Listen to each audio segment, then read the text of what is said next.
Art critic video analysis by Fatemeh Adivi, Art 305, Professor Eve Wood.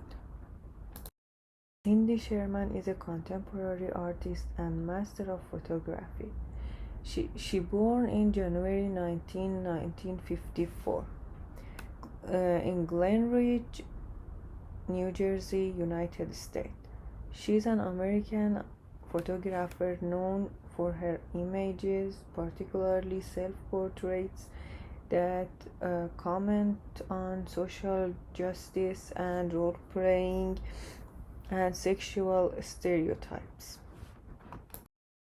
The untitled stills are different photographs of Sydney Sherman in different settings based on the movies that were made in 1950 to 1960. Cindy didn't try to change the scenes of the movies. She only created the scenes the way they were shown in the movies made by Hitchcock or Jean-Luc Godard.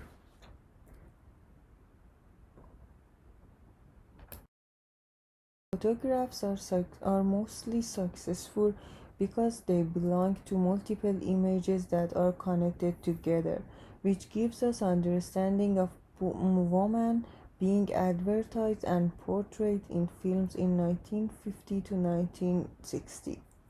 However, pieces are not belong to any movies.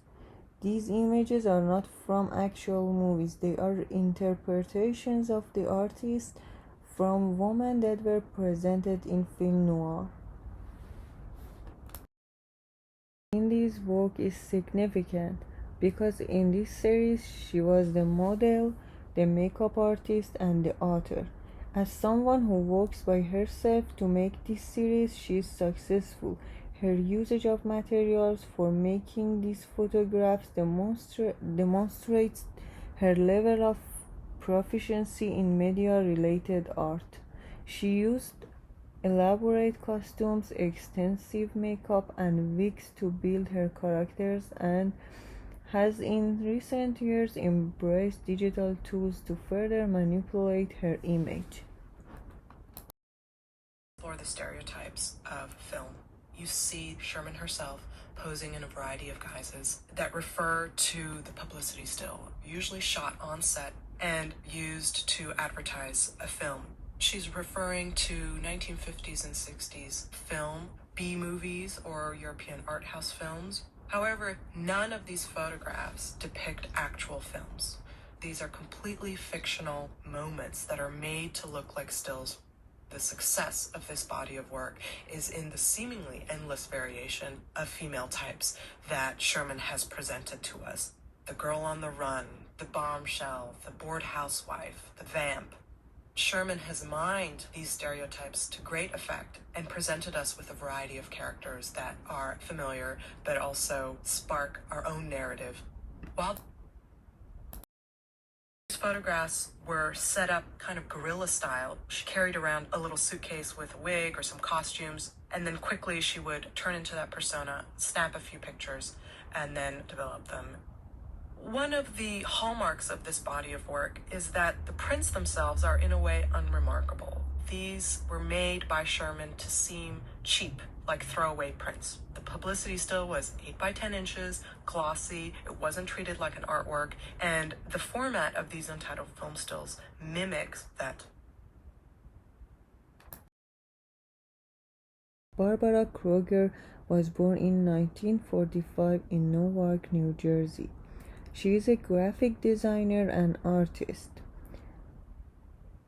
She tries to make difference and have impact on society, especially on women, by making arts that speak to the audience and challenges the viewers.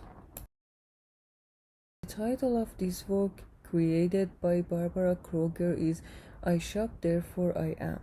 The message that Barbara tries to pass on to her audience is clear.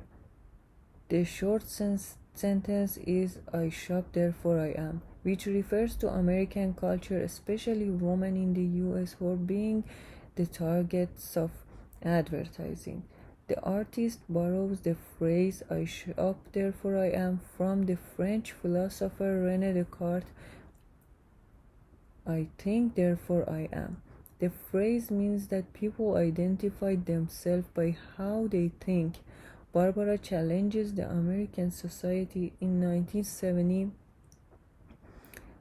that due to the economic changes had more money in the beginning of 1980 and were targeted by the advertising to spend their money on unnecessary luxury materials.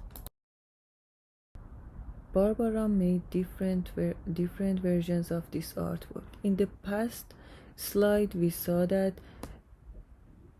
the emphasis of the work was in the foreground. The red rectangle with the white text was trying to draw viewers' attention to the message by putting the background in blur. So she makes the background blur so that the viewers pay attention to the foreground only and nothing else. In this slide, but we see something changes. She puts the red border around the background of the art piece, and also she changes the rectangle's color. It's not red anymore, it's white, and the text is red, so that she still keeps the message clear. But this time in the background we see the changes, which makes it less blurry, and you see all the fingers that are holding this rectangle. It might be the way that index finger points at the viewer makes the audience to challenge themselves. I think the artist challenges the viewers to be aware of the situation that advertising targets them to do more shopping, to spend more money, and to be the victim.